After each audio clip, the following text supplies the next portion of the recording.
নমস্কাৰ ছাত্ৰ ছাত্ৰীসকল, আজি তোমালোকৰ লগত আলোচনা কৰিবলৈ লৈছোঁ ক্লাছ 6ৰ ইংলিছৰ lesson number 1 afternoon on a hill কবিতাটোৰ প্ৰশ্ন উত্তৰসমূহ চাওঁচোন আহা। Number 1, answer the following questions. তলৰ এই প্ৰশ্নখিনিৰ উত্তৰ দিবলৈ কৈছে। A, what are the few things that the poet will see while standing on a hill in the afternoon. যেতিয়া আবেলি সময়ত এটা পাহাৰত কবি থিয় হৈ থাকিব, কবিয়ে কি কি চাব? The things that the poet will see while standing on a hill in the afternoon. কবিয়ে যেতিয়া আবেলি সময়ত এটা পাহাৰত থিয় হৈ থাকিব, তেতিয়া কবিয়ে কি দেখিব বা কি চাব? Flowers, cliffs, clouds, grass, lights etcetera. ফুল, পাহাৰ, ডাৱৰ, ঘাঁহ, পোহৰ এইবিলাকেই কবিয়ে চাব। ইয়াত কুৱেশ্যনটো তোমালোকে দীঘল দেখি ভয় নকৰিবা। প্ৰথমখিনি কুৱেশ্যনটোত থকাখিনিয়ে আমি লিখি ল'ব লাগিব। এইখিনিহে ইয়াৰ প্ৰকৃত উত্তৰ, কিন্তু সম্পূৰ্ণ বাক্যটো এইদৰে লিখিলেহে শুৱলা হ'ব। Number B, when will the grass bow' down and rise again. কেতিয়া ঘাঁহবিলাক পৰি যাব আৰু কেতিয়া পুনৰ থিয় হৈ উঠিব? When the wind blows, যেতিয়া বতাহ বলিব, the grass will bow down, ঘাঁহবিলাক পৰি যাব। And when the wind stops blowing, যেতিয়া বতাহ বলা বন্ধ হ'ব, the grass will rise again, ঘাঁহবিলাক আকৌ পুনৰ থিয় হৈ উঠিব। Number C, what will the poet do on the hill in the afternoon? আবেলি সময়ত কবিয়ে পাহাৰটোত কি কৰিব? On the hill in the afternoon, the poet will touch the flowers, look at cliffs and clouds, watch how the wind blow down the grass and the grass rise again.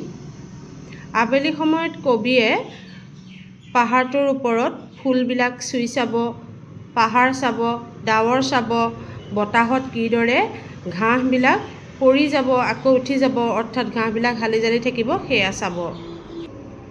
Number D, when will the poet go home? কবি কেতিয়া ঘৰলৈ ঘূৰি যাব? When the lights begin to show, the poet will go home. যেতিয়া লাইটবিলাক জ্বলি উঠা দেখিব, তেতিয়া কবি ঘৰলৈ ঘূৰি যাব। Number E, why do you think the poet will not pick any flowers? তুমি কিয় ভাবা যে কবিয়ে যে এপাহু ফুল নিচিঙিব? তাত তুমি কি বুলি ভাবা? প্ৰশ্নটো সুধিছে তোমালোকে কবিয়ে কিয় ফুল এপাহু নিচিঙে বুলি ভাবিছা? The poet will not pick any flowers.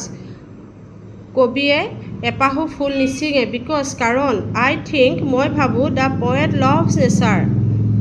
কবিয়ে প্ৰকৃতি ভাল পায়। And he does not want to destroy this beauty of nature. কবিয়ে প্ৰকৃতিৰ এই সৌন্দৰ্য নষ্ট কৰিব নিবিচাৰে। Number 2, write down the stanza from the poem that you like the most. কবিতাটোত থকা তুমি আটাইতকৈ ভাল পোৱা পেৰাগ্ৰাফটো তোমাক ইয়াত ষ্টেঞ্জাটো ইয়াত লিখিবলৈ কৈছে। ইয়াত 3টা ষ্টেঞ্জা দিয়া আছে কবিতাটোত। ইয়াত দিয়া আছে এইটো এটা ষ্টেঞ্জা, এইটো আৰু এটা, এইটো এটা, এই 3টা দিয়া আছে। ইয়াৰে কোনোবা এটা তোমালোকক লিখিবলৈ কৈছে। এইটো 2 নম্বৰটো। তাৰপিছতে দিছে 3 নম্বৰটোত, read the following explanation of the 3 stanzas of the poem given below, identify and write the stanza number next to each explanation. ইয়াত তোমালোকৰ প্ৰতিটো পেৰাগ্ৰাফ যেতিয়া 3টা ষ্টেঞ্জা দিয়া আছে কবিতাটোত, তাৰে প্ৰতিটো ষ্টেঞ্জাৰ ব্যাখ্যা দি থৈছে ইয়াত, আৰু কোনটো ব্যাখ্যা কোনটো ষ্টেঞ্জাৰ সেইটো পঢ়ি পেলাই তোমালোকক এই ছাইডৰ বক্সকেইটাত লিখিবলৈ দিছে। মই লিখিয়ে থৈছোঁ। প্ৰথমটো হ'ব 2 নম্বৰ ষ্টেঞ্জাটো, পিছৰটো 3 নম্বৰটো, তাৰ পিছৰটো 1 নম্বৰটো ষ্টেঞ্জা ইয়াত ব্যাখ্যা দি থোৱা আছে। মই পঢ়ি নিদিওঁ, তোমালোকে এইখিনি চাই ল'বা। 4 নম্বৰ দিছে মেটছ দ্য ফলোয়িং। ছাইডত থকা এই অংশৰ লগত এই অংশৰ অৰ্থ মিলাই লিখিবলৈ দিছে। The poet will be on the hill in the afternoon. A lot of flowers are in the hill. The grass bows down and rises again. Lights show up from the town. Number 5 দিছে discuss with your friends what you have understood from the poem and share with your class. ইয়াত তোমালোকে কবিতাটোত তুমি কি বুজি পালা কবিতাটো পঢ়ি সেয়া ফ্ৰেণ্ডৰ লগত আলোচনা কৰিবলৈ কৈছে আৰু ক্লাছটোত শ্বেয়াৰ কৰিবলৈ কৈছে। Number 6 write the rhyming words from the poem for the ones given below.